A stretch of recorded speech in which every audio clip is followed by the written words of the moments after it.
దేశవాళీ ప్రతిష్టాత్మక T20 tourney Syed Mushtaq Ali trophy 2024 ఫైనల్లో ఆసక్తికర ఘటన చోటు చేసుకుంది.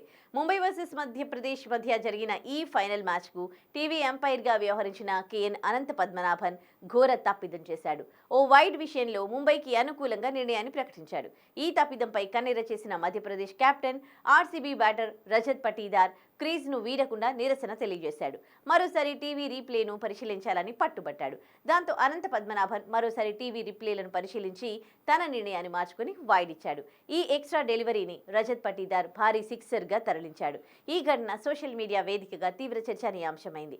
టీవీ ఎంపైర్ అనంత పద్మనాభన్పై నెటిజన్లు తీవ్ర విమర్శలు గుప్పిస్తున్నారు. అసలు ఏం జరిగిందంటే, ఈ మ్యాచ్లో మధ్యప్రదేశ్ ముందుగా బ్యాటింగ్ చేయగా ఆఖరి ఓవర్ చివరి బంతిని ముంబై పేసర్ శార్దుల్ ఠాగూర్ స్లోగా అవుట్ సైడ్ ఆఫ్ స్టంప్ లైన్లో వేయగా బంతి వైడ్ మార్క్ను దాటి వెళ్ళింది. ఈ బంతిని ఆడేందుకు రజత్ పటీదార్ ముందుకు జరిగి బ్యాట్ను ఊపాడు. కానీ బంతి కరెక్ట్ కాలేదు. ఆఫ్ సైడ్ మార్క్ బయట బంతి పిచ్ అవ్వడంతో ఫీల్డ్ అంపైర్ వైడ్ ఇవ్వగా ముంబై రివ్యూ తీసుకుంది. టీవీ అంపైర్ రీప్లేను పరిశీలించి వైడ్ కాదని పేర్కొన్నాడు.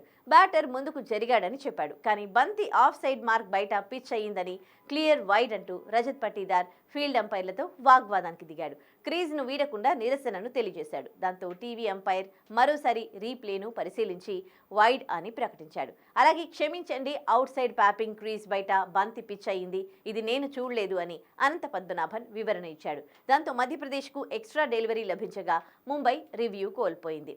ఈ ఎక్స్ట్రా డెలివరీని రజత్ పటీదార్ సిక్సర్గా తరలించాడు. అయితే ఈ మ్యాచ్లో ముంబై 5 వికెట్ల తేడాతో విజయం సాధించి రెండోసారి ముస్తాక్ అలీ ట్రోఫీని ముద్దాడింది.